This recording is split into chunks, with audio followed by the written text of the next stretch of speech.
E aí, pessoal? Aqui é o professor Maurício. Hoje nós vamos para a aula 2, parte 4, continuando aqui nosso tema de refração da luz. E o tópico para essa aula é lâminas de face paralelas e prismas. Primeiro, compreendendo aqui o que é uma lâmina de face paralela. Essa lâmina basicamente é um pedaço de vidro ou de material que seja translúcido e que ele possua duas faces que sejam paralelas entre si.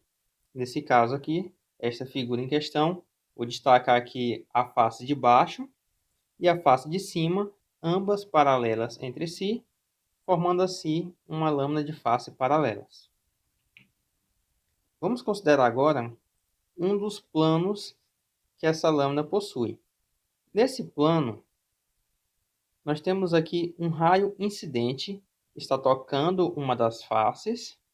E esse raio, ao tocar essa face, ele vai acabar refratando e sofrendo um pequeno desvio.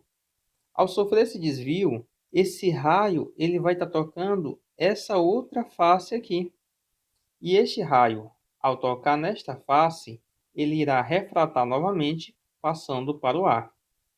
Esse raio aqui, ele é chamado de raio emergente, pois ele emergiu, ele saiu dessa superfície, ele saiu do vidro e passou novamente para o ar. O raio incidente, ele basicamente tocou aqui nesse ponto de incidência, e esse raio refratado, que na outra face ele se torna um raio incidente, tocando esse ponto e 2. Então vamos destacar uma pequena área desse plano.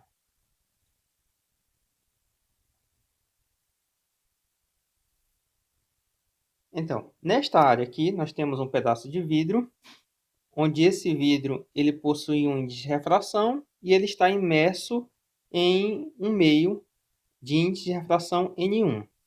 Esse vidro ele possui uma espessura E. Incidindo aqui um raio de luz sobre a primeira face, você observa que esse raio, se ele não sofrer esse desvio, ele teria que seguir este caminho aqui, ó. Porém, quando ele passou para o vidro, sofrendo refração, ele teve esse pequeno desvio e esse raio de luz que foi refratado, ao tocar nessa segunda face, ele sofre novamente a refração. Observa aqui que esse ângulo desse raio que refratou, desse raio emergente, ele possui o mesmo ângulo do raio incidente. Por quê? Porque aqui este raio incidente possui uma velocidade, quando ele está no vidro, possui outra velocidade. Ao sair do vidro, ele vai possuir novamente aquela velocidade que ele tinha na primeira situação. Entre a prolongação do raio incidente, no primeiro caso, e esse raio emergente, existe uma distância. Essa distância aqui é chamada de desvio lateral. Nosso objetivo aqui é determinar o valor desse desvio lateral. Entre o raio incidente e a primeira face, vamos botar aqui uma reta normal. Essa reta normal forma um ângulo de 90 graus com a segunda face e com a primeira. Entre o raio incidente e a reta normal, temos aqui um ângulo de incidência I. Entre o raio refratado e a reta normal, nós temos um ângulo de refração R. Colocando aqui uma reta que seja normal ao prolongamento do raio incidente, essa reta normal estará tocando em um ponto B em relação ao prolongamento do raio incidente. Destacando aqui uma outra reta normal, essa reta normal aqui, em relação a este raio, que antes ele era refratado na face 1, e na face 2 ele se torna um raio incidente. O que é que nós vamos ter? Vamos ter aqui um ângulo interno aqui entre o raio refratado e o prolongamento do raio incidente. Aqui nós teremos outro ângulo, que vai ser o ângulo de incidência em relação ao raio refratado e a face 2. E aqui nós teremos um outro ângulo, que será o ângulo de emergência. Então, aqui, esse primeiro ângulo, chamaremos ele de ângulo alfa. Esse segundo aqui, ele corresponde ao ângulo de refração R. E esse aqui corresponde ao ângulo de incidência I. Pois, se você observar novamente aqui, esse raio refratado com essa reta normal tem o mesmo ângulo que esse raio incidente e essa reta normal. Assim, esse raio aqui que é incidente, o raio interno, ele corresponde ao raio refratado com essa reta normal.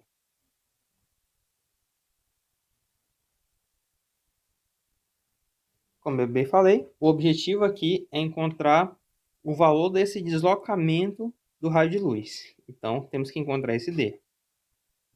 Primeiro, vamos considerar o seguinte. O raio incidente, na primeira situação, ele tocou neste ponto aqui.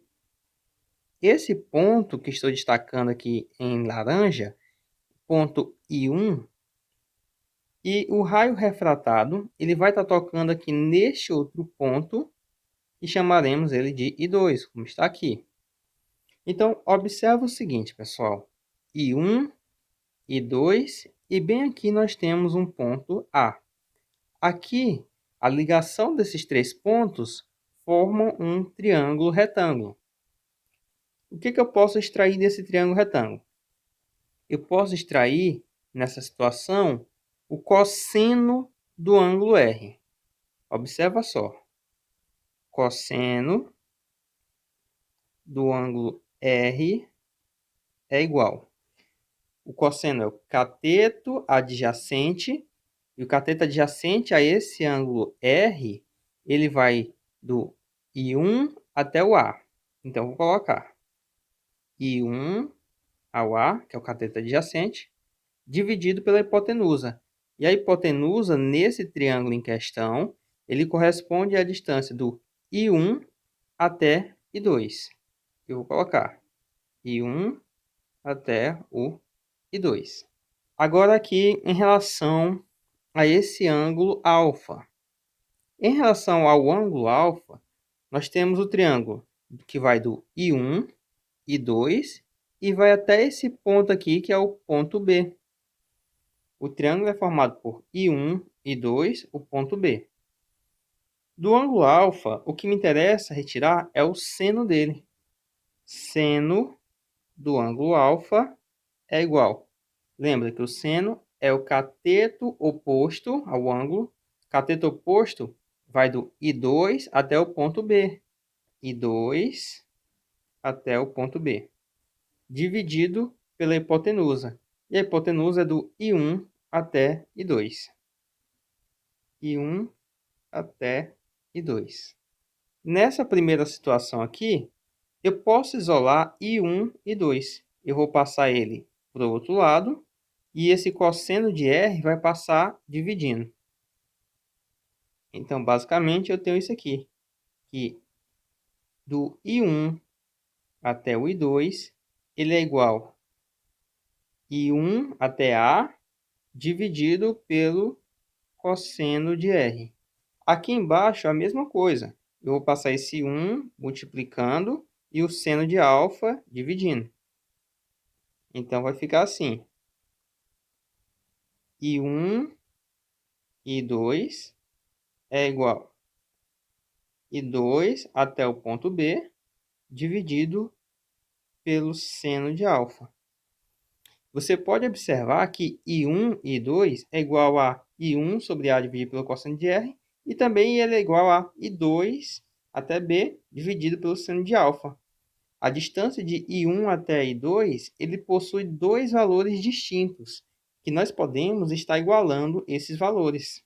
Igualando esses dois valores, nós vamos ter o seguinte, que de I1 até A dividido pelo cosseno de R é igual a I2 até B dividido pelo seno de alfa. Mas quem seria esse I1 até A? Do I1 até A, isso aqui corresponde à espessura do material. Então, eu posso substituir esse I1A por E, que é a espessura, dividido pelo cosseno de R, que é igual do I2 até o B. I2 até o B, essa distância aqui corresponde ao desvio lateral. Então, eu posso colocar D, dividido pelo seno de alfa. Esse alfa, nós podemos fazer o seguinte com ele. Observa aqui, ó, que esse ângulo I é a mesma coisa que se eu somasse R mais o A. Eu posso dizer que o ângulo de incidência é igual ao ângulo de refração mais o ângulo alfa. Significa que o ângulo alfa ele tem que ser igual ao ângulo de incidência menos o ângulo de refração.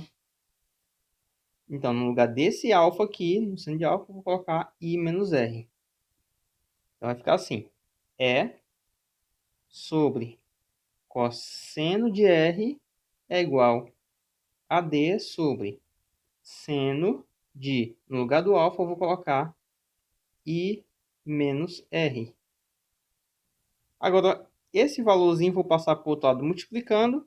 Encontramos que o desvio lateral é igual a E vezes o seno de I menos o R dividido pelo cosseno de R. Pronto. Essa aqui é a fórmula que nós vamos estar utilizando para poder calcular esse desvio lateral.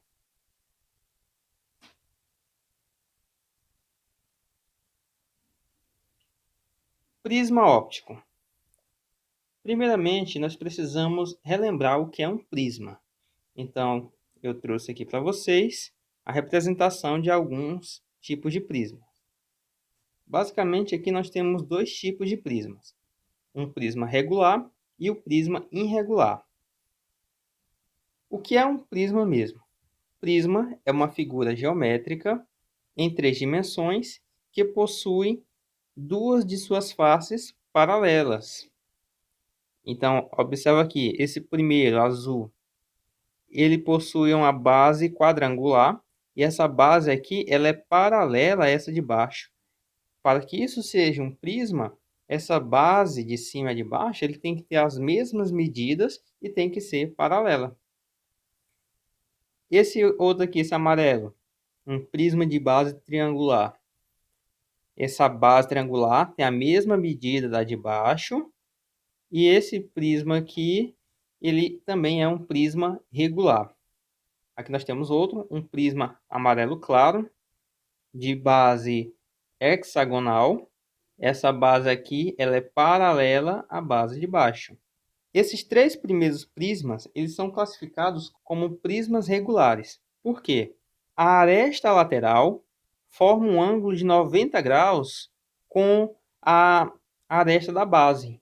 Então, toda vez que a aresta lateral formar um ângulo de 90 graus com a aresta da base, o prisma é classificado como prisma regular.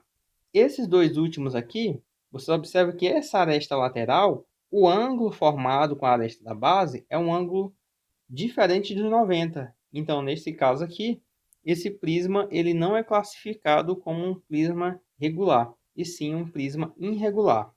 Precisamos relembrar também, para poder continuar com o nosso assunto, algumas propriedades geométricas estudadas em matemática.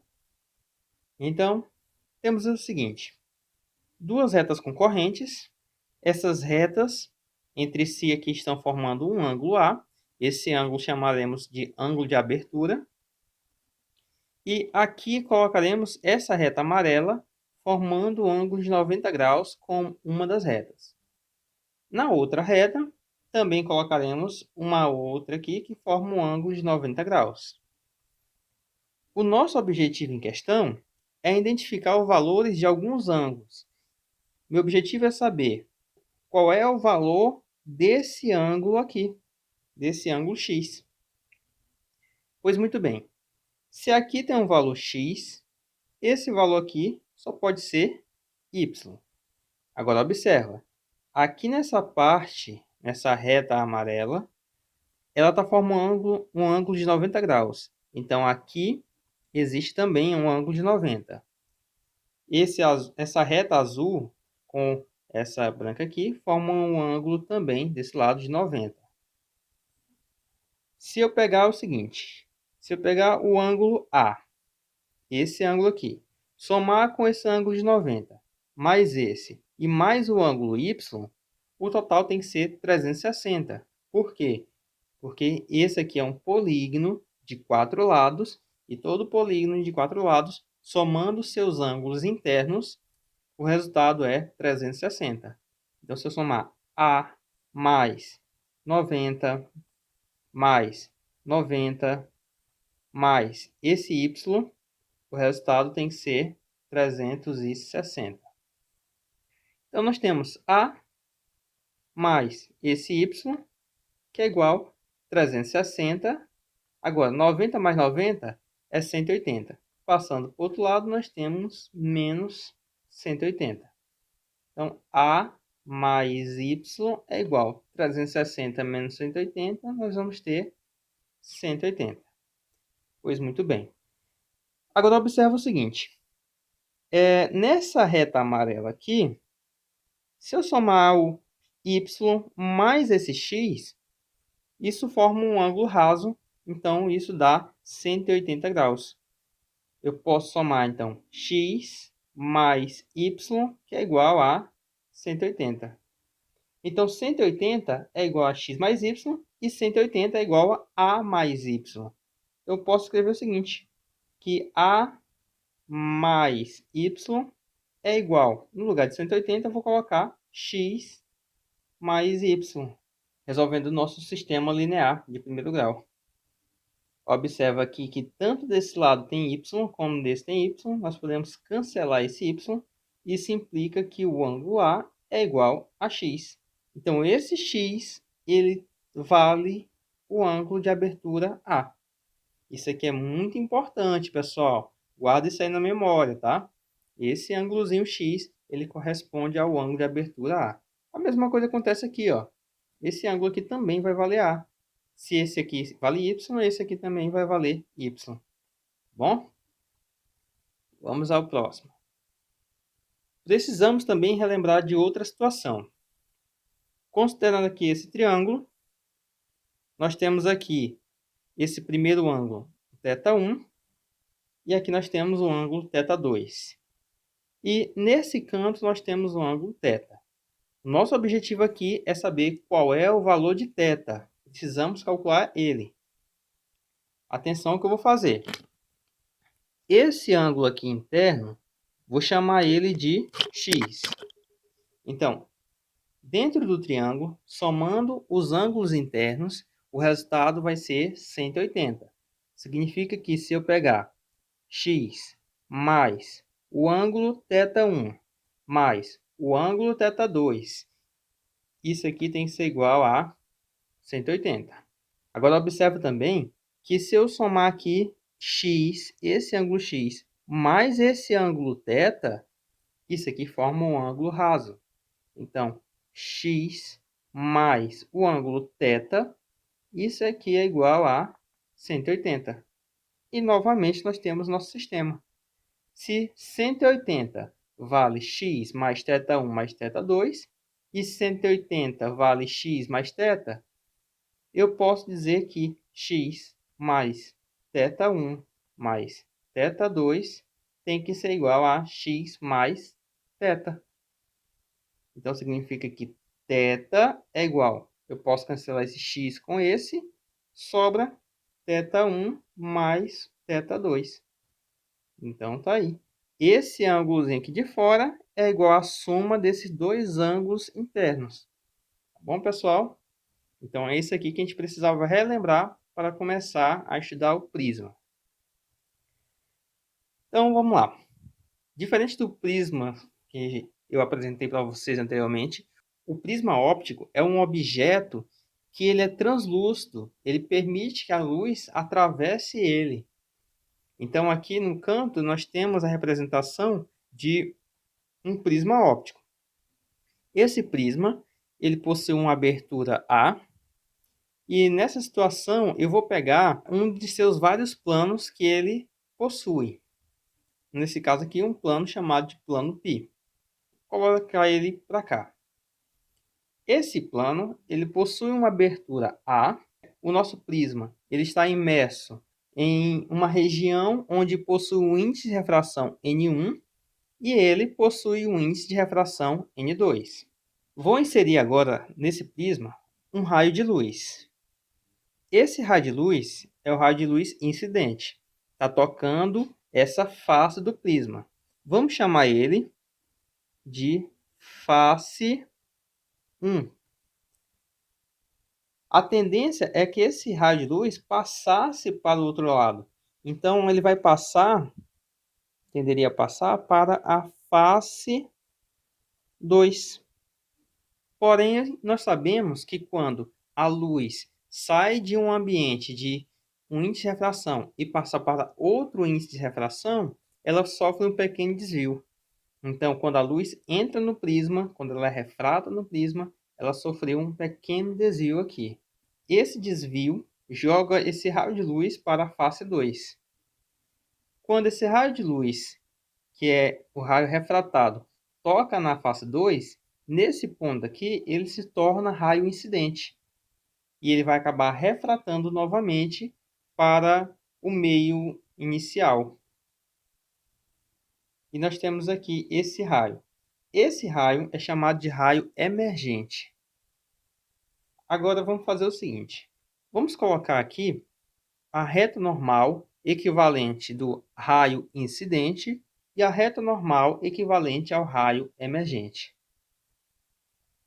Nós temos aqui a primeira reta normal aqui do raio incidente, formando um ângulo de 90 graus com a face 1, e essa segunda reta aqui, formando um ângulo de 90 graus com a face 2. Nessa situação, vamos destacar agora os ângulos de incidência e o ângulo de emergência. O raio incidente, formando um ângulo de incidência com essa primeira reta normal. E aqui nós temos o ângulo de emergência entre o raio emergente e a reta normal. Agora vamos destacar o raio refratado e o raio incidente na face 2. Então nós temos aqui o raio refratado R1 e o raio incidente R2. Pessoal, observa o seguinte. Deixei aqui 2 pontos para servir de guia nessa análise. Nós temos o ponto M. Esse ponto M ele está localizado no cruzamento entre o prolongamento do raio emergente e o prolongamento do raio incidente. O que significa isso? Significa que o raio incidente, se ele não tivesse sofrido desvio, ele teria seguido nesta direção. Porém, devido a ele ter sofrido várias refrações, ele teve sua direção modificada para a direção do raio emergente.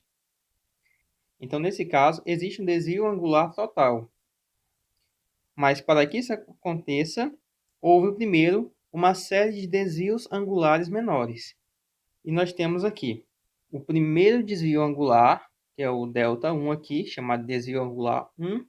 E nós tivemos o segundo desvio angular, que é o desvio angular 2. E nesse caso, teremos aqui o nosso desvio angular, que chamaremos ele de desvio angular total. Como vimos agora há pouco, para encontrar esse desvio angular total, basicamente, ele é o desvio angular 1 mais o desvio angular 2. E nós temos uma outra situação.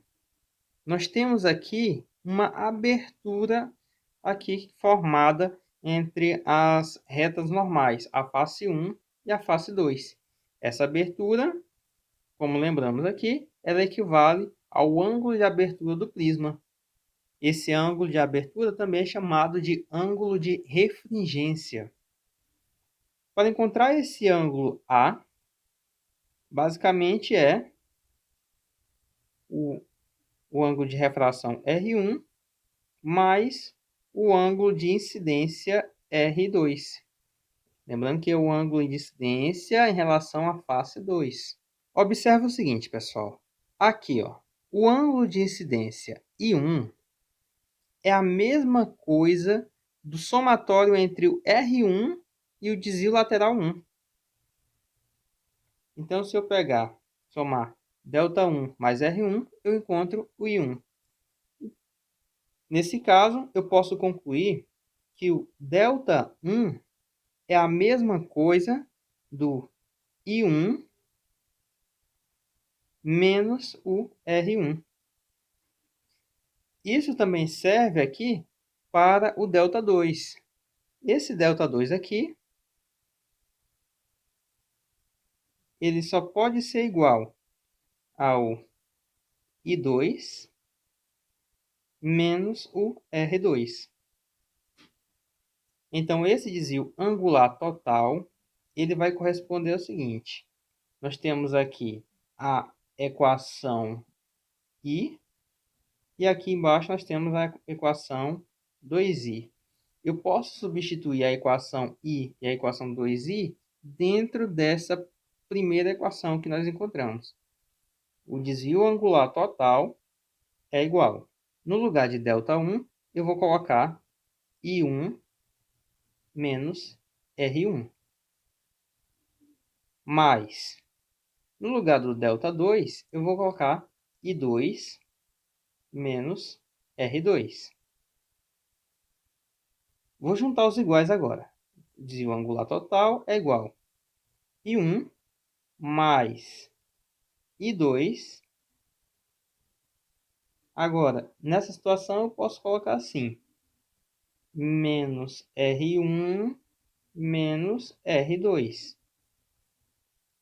O desvio angular total é igual a I1 mais I2. Nós temos menos R1 menos R2. Podemos fazer o seguinte. Podemos colocar menos, abrir um parênteses e colocar R1 mais R2. E você observa que R1 mais R2 é a mesma coisa que o ângulo de refringência. É a mesma coisa que o ângulo de abertura. Então, esse desvio total angular, ele corresponde a I1 mais I2 menos o ângulo de abertura A. Aí, encontramos aqui o nosso desvio angular total. O que é que nós podemos retirar também dessa situação? Nós podemos retirar também que, tanto na face 1 como na face 2, nós podemos estar aplicando aí a lei de Snell-Descartes. Nessa face 1, nós temos o seguinte. Nós podemos aplicar que o seno de I1 multiplicado pelo N1 é igual ao seno de R1 multiplicado pelo N2. Isso aqui para a face 1. Para a face 2, ele fica assim. Seno de R2 vezes N2 é igual ao seno de I2 vezes o N1. Então, tanto na primeira face como na segunda, podemos estar aplicando essa relação. Agora vamos para o desvio angular mínimo. Para que esse desvio angular mínimo ocorra, é necessário que o raio incidente I1 seja igual ao raio incidente I2. Nessa situação, vamos considerar que eles são igual a I. Uma outra situação é que, já sabendo que o raio incidente I1 é igual ao raio emergente I2, pela lei de Snell-Descartes, isso implica que o raio refratado R1 tem que ser igual ao raio incidente R2. Sendo assim, esses raios são igual a R. Então, nós temos aqui uma representação básica do nosso prisma, com ângulo de abertura A. Ele está imerso no índice de refração N1 e ele possui um índice de refração N2. Então, vamos colocar aqui. O raio incidente, ele teria essa direção, ele vai sofrer uma refração e logo, ao tocar na segunda face, sofre novamente outra refração. Nessa situação aqui, destacando as retas normais para ambas as situações, nós já sabemos que o ângulo de incidência I1 é igual ao ângulo de emergência I2, que são igual a I. Então, podemos colocar aqui o ângulo de incidência I, o ângulo de emergência I, o ângulo de refração R e o ângulo de incidência R. Como nós vimos, o ângulo de abertura A ele seria igual a R1 mais o R2. Porém, R1 e R2 são a mesma coisa. Então, nós teremos que o ângulo A é igual a R mais R. Sendo assim, o ângulo de abertura é igual a 2R. Nós temos também que aqui, esse seria o nosso desvio angular mínimo. E nosso desvio angular, nós vimos agora há pouco que o desvio angular, ele corresponde a I1 mais I2 menos A. Então, esse desvio angular mínimo, ele tem que ser igual. I1 e I2 é a mesma coisa. Então, vai ser o ângulo I mais o ângulo I menos. No lugar desse A, nós descobrimos que ele vale 2R. Então, vamos colocar aqui 2R. Desvio angular mínimo é igual a I mais I, nós temos 2I menos 2R. Destacando aqui o 2, nós temos o desvio angular mínimo é igual a 2 vezes I menos R. Então, esse aqui é o nosso desvio angular mínimo. Agora é o seguinte, nessa situação aqui, já que sabemos que o ângulo de abertura é igual a 2R, isso implica que esse ângulo R é igual a A dividido por 2. Significa o quê? Que esse raio refratado aqui, ele vai ser perpendicular ao plano bissetor do prisma. Da seguinte forma, passando uma reta aqui bem no meio do prisma, essa reta ela é o nosso plano bissetor. Então, entre essa reta e o raio refratado, forma um ângulo de 90 graus. Isso implica o quê?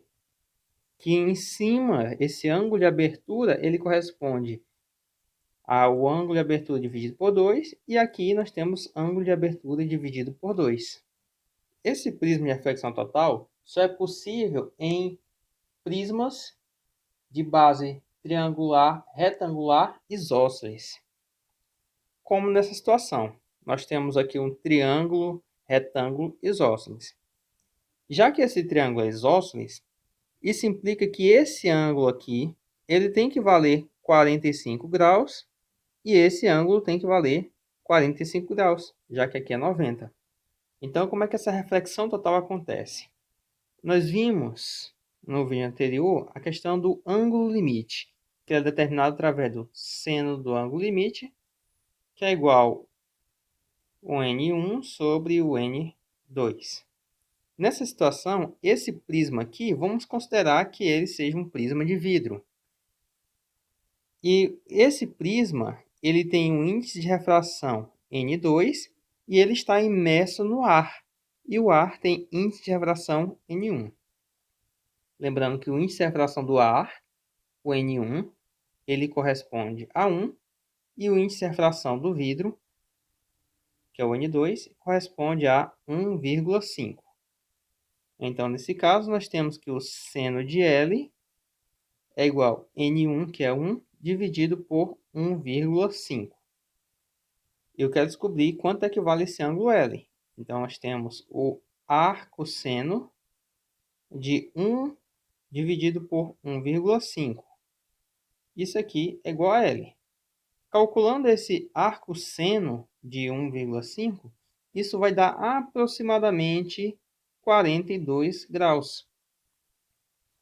Observa aqui que nessa situação, os ângulos internos ali correspondem a 45. Então, 45 graus, ele é maior do que os 42 graus. Nesse caso, vai ocorrer a reflexão total. Como? Em uma das faces do nosso triângulo, eu vou estar incidindo um raio de luz, formando um ângulo de 90 graus. Atenção! Toda vez que a luz incide numa superfície, formando um ângulo de 90 graus, vai refratar sem sofrer desvio angular. Repetindo, toda vez que a luz incide perpendicularmente a uma superfície, ela não sofre desvio angular. Nessa situação, a luz ela vai seguir seu caminho sem sofrer desvio.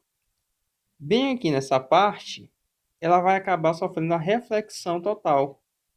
E ela vai incidir na outra face do prisma. E nessa face que ela incidiu, sobre o ângulo 90 graus, ela segue sem sofrer desvio. Que se nesse canto é 45, esse ângulo também é 45, esse é 45. Aqui é 45 e aqui vai ter que ter 90 graus. Então, nós temos um caso aqui de prisma de reflexão total. Podemos também representar da seguinte forma, colocando aqui o prisma nessa posição, incidindo aqui um raio de luz perpendicular a uma face, e esse raio de luz vai atingir a outra face aqui. Então, lembrando, aqui em cima vai ser 45 graus, aqui já é 90, então nesse canto aqui só pode ser 45, que é maior do que os 42 que nós vimos agora há pouco. Então, ele vai sofrer uma reflexão total. Aqui, se aqui é 45, aqui é 45, aqui também é 45. Então, nesse caso, ele vai sofrer outra reflexão total. E dessa vez aqui, ó, aqui vai ser também 45, aqui é 45 e aqui é 90. Nesse caso aqui, a luz ela vai atravessar essa face sem sofrer desvio. E ele segue direto. Então, para que eu preciso saber da reflexão total de um prisma? Para que eu preciso conhecer isso aí? É muito simples. A utilização desse tipo de prisma, ela é bastante ampla dentro da sociedade. Como exemplo, acredito que você já deve ter visto o tachão. O que é tachão?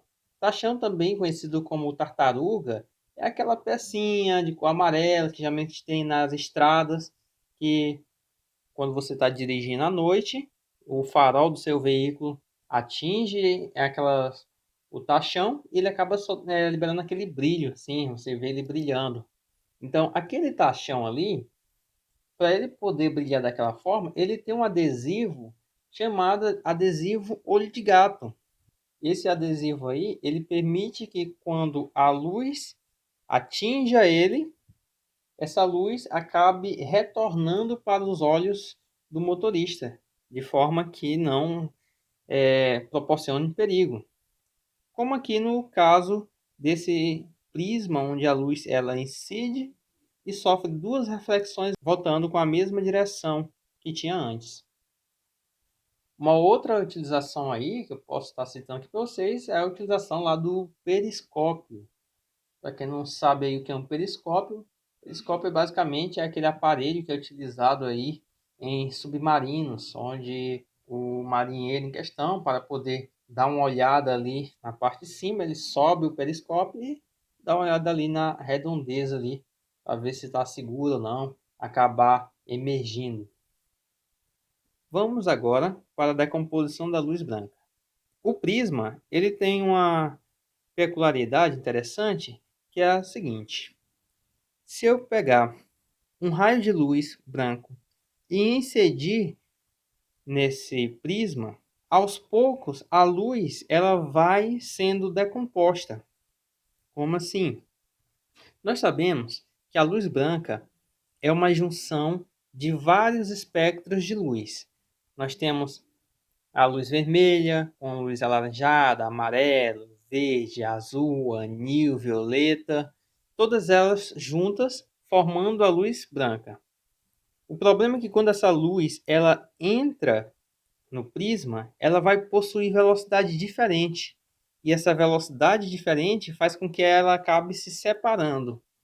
Então, aqui, quando a luz branca entrou no prisma, já houve a separação aqui de uma espectro de luz, que é a luz vermelha. Como a luz vermelha é a mais rápida, ela sofreu o menor desvio possível. O segundo que vai ter um desvio aqui é a luz alaranjada. A luz alaranjada também vai ter sua velocidade alterada e o desvio que ela vai sofrer é um pouco maior do que a vermelha. O próximo aqui é a luz amarela. A luz amarela vai reduzir mais ainda a sua velocidade, assim sendo uma abertura bem maior em relação à luz vermelha. Nós temos a luz verde, que vai abrir mais do que a luz amarela. Depois vai ser a luz azul. Depois nós temos a luz anil. E por último aqui nós temos a luz violeta. E quando essa luz ela atinge a segunda face do prisma, ela acaba saindo ainda decomposta. Ela não se junta. Então aqui houve a decomposição da luz branca, tá? Então se você tiver a oportunidade aí de pegar um prisma, você pode fazer esse teste aí. Pegue uma lanterna, bote a luz incidindo no prisma, que você vai perceber que ao sair ela vai estar decomposta, vai estar dessa forma aí colorida, formando aquilo que você chama de arco-íris. E por falar em arco-íris, vamos entender aqui o funcionamento do arco-íris. Como é que um arco-íris funciona? O que é um arco-íris? Todo mundo aqui sabe que arco-íris é aquela luz colorida que você vê no céu, geralmente depois de uma chuva repentina ali que acontece durante o dia, né? Então, como é que funciona? Então, como é que funciona esse arco-íris? Após a chuva, o ar ele fica bastante úmido. Então, tem a presença de várias gotículas de água que estão suspensas no ar. Várias gotinhas de água que estão ali ainda pairando sobre o ar até uma hora eles descerem. Essa gotícula de água, quando é atingida por um raio de luz branco, ela vai acabar decompondo a luz, assim como o prisma. A luz vai entrar branca, a velocidade da luz vai mudar nessa gotícula de água e à medida que ela vai mudando, vai decompondo. Nós temos aqui o primeiro raio de luz que foi vermelho e na sequência os vários raios de luz até chegar no violeta. E observe que a luz que saiu da gotícula de água foi decomposta. Nós temos a luz vermelha saindo e vai chegar até no violeta. Entre o vermelho e o violeta, não esqueça, tem as outras cores pelo meio, tá? Tem o alaranjado, o amarelo, o verde, o azul, o anil, até chegar no violeta, tudo bem? Agora, imagina essa situação com várias gotículas de água, todas elas decompondo a luz. Nessa situação aqui, várias gotículas de água decompondo a luz vai formar esse arco-íris que você vai poder visualizar. Mas atenção, você só pode visualizar o arco-íris caso o Sol esteja posicionado atrás de você. É impossível que você consiga ver o arco-íris e o Sol esteja também à sua frente, tá? Então, o arco-íris só é visto quando você está entre o Sol e aquela região onde tem várias gotículas de água formando aí o arco-íris. Agora, essa abertura aqui, essa forma oval que ele possui, é devido ao ângulo em que essa luz ela é refratada, que ela vai ser de mais ou menos 42 graus. E cada gotícula de água refratando a luz sobre um ângulo de mais ou menos 42 graus, aos poucos vai formando aí esse arco que nós vemos após uma chuva. Então, pessoal, era isso que eu tinha para apresentar para vocês. Na próxima aula estarei trazendo aí alguns exercícios ouvidos para que nós possamos treinar o que aprendemos na aula de hoje. Até mais!